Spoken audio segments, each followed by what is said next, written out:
आज के रहस्यमय गौतम बुद्ध की कहानी से आप जान पाएंगे कि सांसारिक जीवन में रहते हुए भी आप कैसे चिंता मुक्त और परम सुख शांति कैसे पा सकते हैं। सन्यासी के भांति आप बिना सन्यास लेते हुए भी वैसी सुख शांति कैसे पा सकते हैं। तो चलिए उस कहानी की शुरुआत करते हैं। दोस्तों, कभी कभी हम जो सुनते और समझते हैं वह पूरी तरह सत्य नहीं होता। आपने कई महापुरुषों की बातें सुनी होंगी, कई बुद्धिमानी पुरुषों और गुरुदेवों की बातें सुनी होंगी। उनका कहना यह होता है कि संसारिक जीवन मोह और माया से भरा हुआ है। हमारे रिश्ते, हमारा धन, हमारी इच्छाएं, ये सब बस माया जाल है और जीवन का असली लक्ष्य मोक्ष है, मुक्ति है। हमें आध्यात्मिक जीवन की ओर बढ़ना चाहिए। जब भी आप उनकी बातें सुनते हैं तो आपके मन में एक प्रश्न उठता है और वह प्रश्न यह है, क्या हमारा संसारिक जीवन जीना व्यर्थ है? क्या हमें केवल आध्यात्मिक जीवन जीना चाहिए? क्या हमें खुद की खोज करनी चाहिए? क्या हमें संसार के सुख का आनंद नहीं लेना चाहिए? जो लोग इस संसारिक जीवन में फंसे हुए हैं, क्या उनका जीवन पूरी तरह से व्यर्थ है? किसी को अपने माता पिता के लिए धन कमाना है तो कोई अपने परिवार को सुखी देखना चाहता है, कोई अपने बच्चों की चिंता में दुखी है तो कोई अपने लिए कुछ करना चाहता है, नाम कमाना चाहता है, कोई अपनी प्रेमिका को खुश रखना चाहता है, कोई अपने प्रेमी को पाना चाहता है, कोई बड़ा आदमी बनना चाहता है तो कोई राज करना चाहता है, कोई साधारण जीवन जीना चाहता है। इसी प्रकार हम सभी की तरह तरह के सपने हैं, तरह तरह के विचार हैं।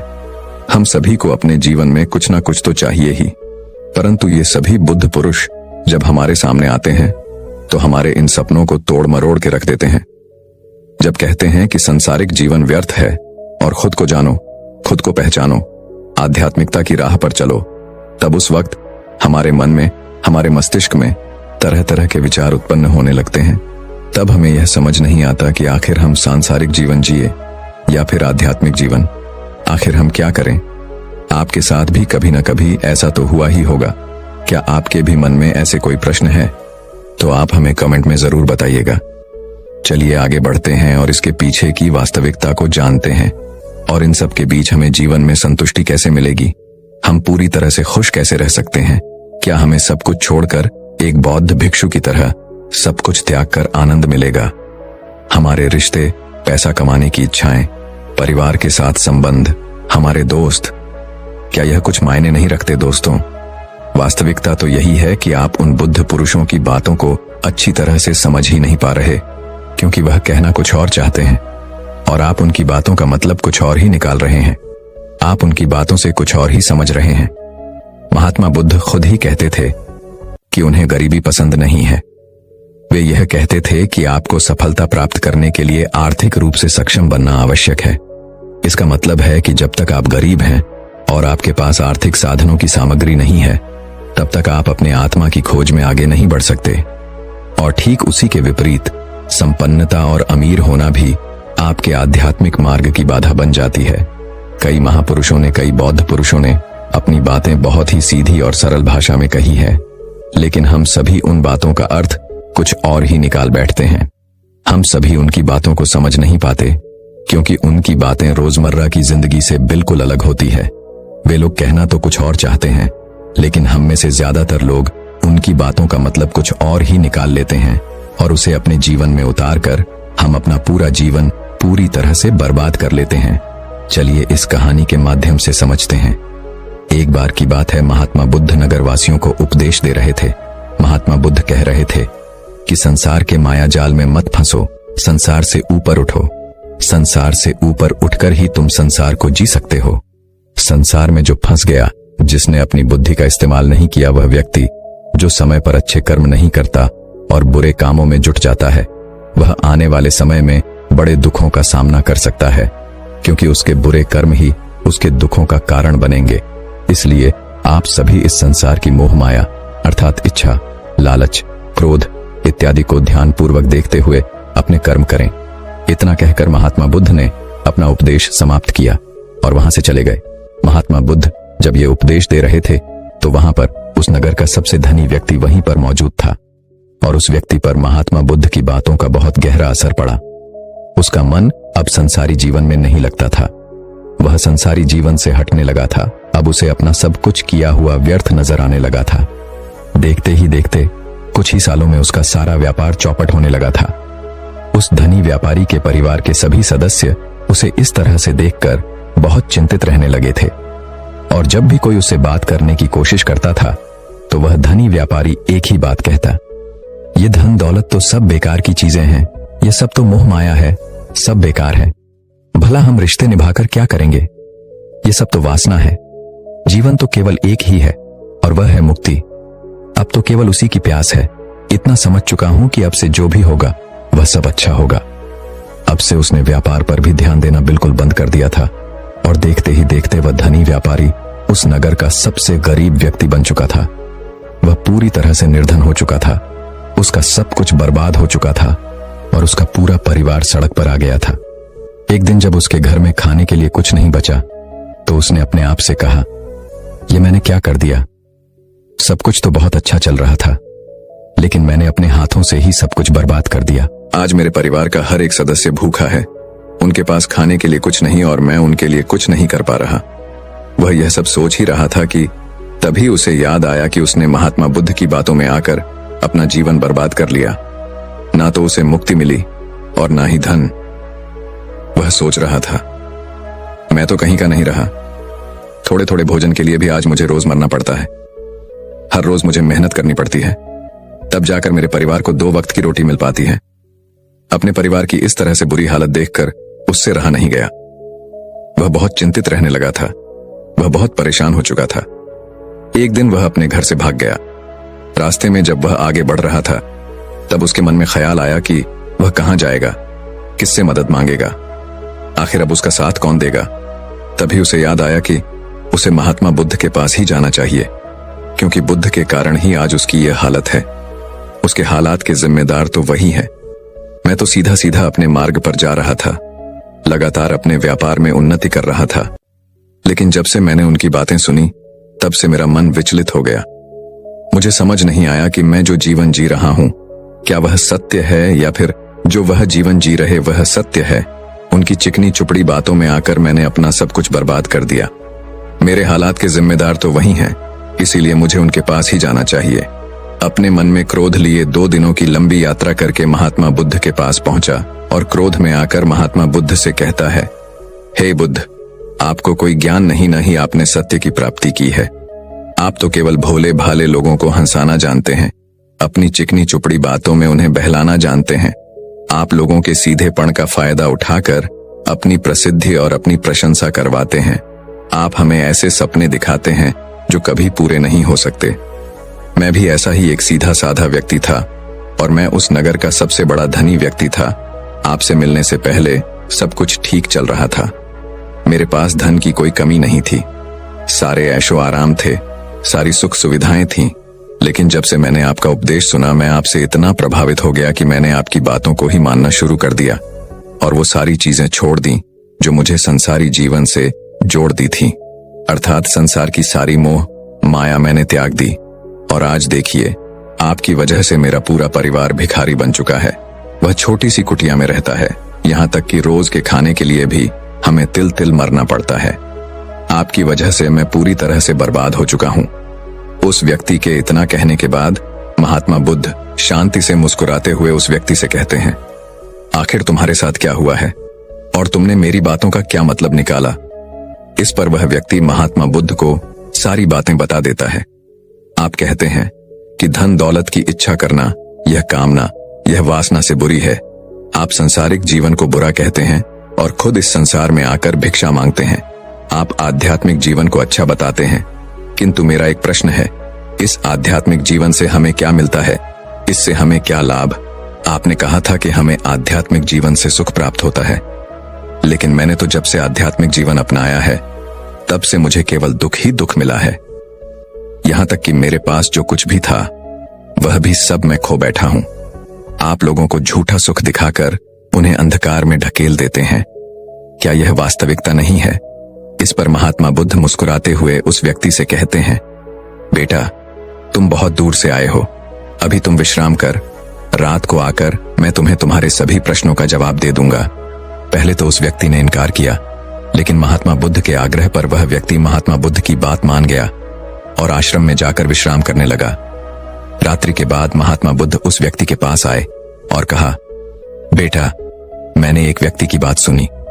वह कह रहा था कि एक हाथी हवा में उड़ रहा था और वह अपने पैर तेजी से मारता हुआ हवा में चला जा रहा था। उसने तो यह भी देखा कि एक बड़ी मछली अपने पैरों से जमीन पर चल रही थी और एक कुत्ता समुद्र की गहराइयों में सांस ले रहा था। इतना कहकर महात्मा बुद्ध शांत हो गए। वह व्यक्ति महात्मा बुद्ध की सारी बातें सुनकर महात्मा बुद्ध से कहता है, हे तथागत, उसके आगे क्या हुआ? आखिर आप चुप क्यों हो गए? तभी महात्मा बुद्ध उस व्यक्ति को समझाते हुए कहते हैं, बेटा, क्या तुम्हें लगता है कि ऐसा वास्तव में हो सकता है? इस पर व्यक्ति जवाब देते हुए कहता है, बुद्ध, अगर आप कह रहे हैं तो यह अवश्य ही सच होगा, क्योंकि आप इतने बड़े ज्ञानी हैं। आपने सत्य की प्राप्ति की है, तो आपके मुख से निकला हुआ हर एक शब्द तो सत्य ही होगा। तभी महात्मा बुद्ध मुस्कुराते हुए उस व्यक्ति से कहते हैं, बेटा, क्या तुमने कभी पहले ऐसा कभी होते हुए देखा है? क्या तुमने कभी किसी हाथी को देखा है जो पैर के साथ हवा में तेजी से उड़ता जा रहा हो? इसके जवाब में वह व्यक्ति कहता है, तथागत, मैंने तो कभी नहीं देखा।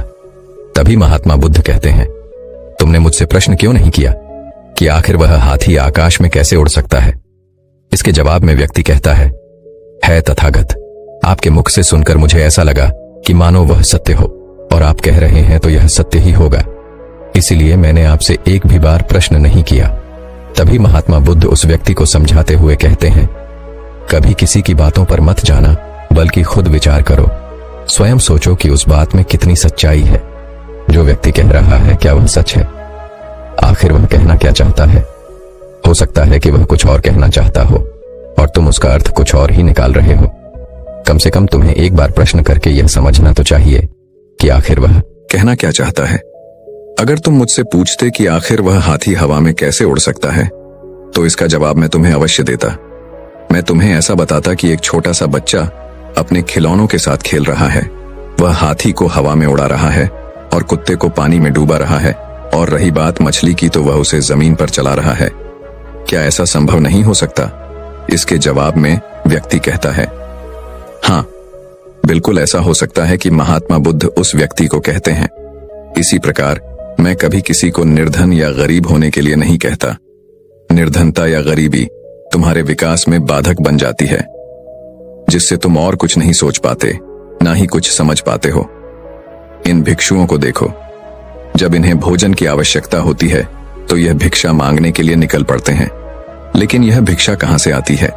इसके जवाब में व्यक्ति कहता है तथागत, हर कोई रोज मेहनत करता है ताकि उसके परिवार का पालन पोषण हो सके, और जो वह मेहनत करता है उसके बदले में उसे कुछ पैसे मिलते हैं।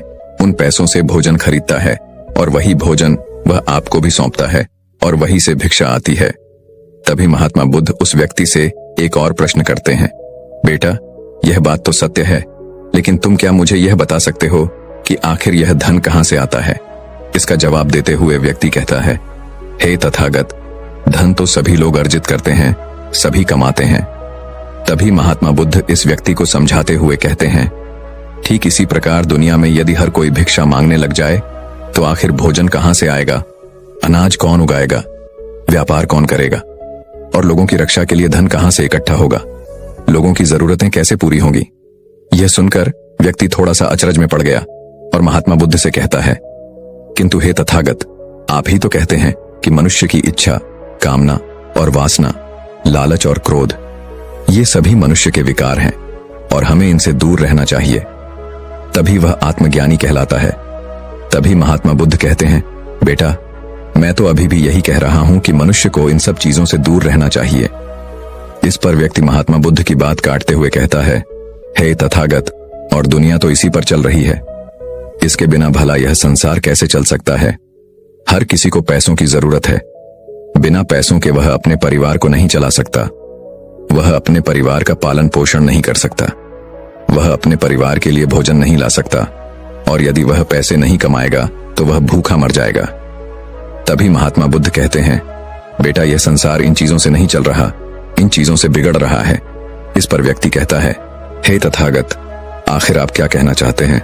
मैं आपकी बात समझ नहीं पा रहा। संसार में इच्छा, कामना, वासना और क्रोध ही तो है, और जब हम इनका त्याग कर देते हैं तब हम आध्यात्मिक मार्ग की ओर आगे बढ़ते हैं, अर्थात मुक्ति के मार्ग पर, यानी कि हम सन्यासी के मार्ग पर चलते हैं।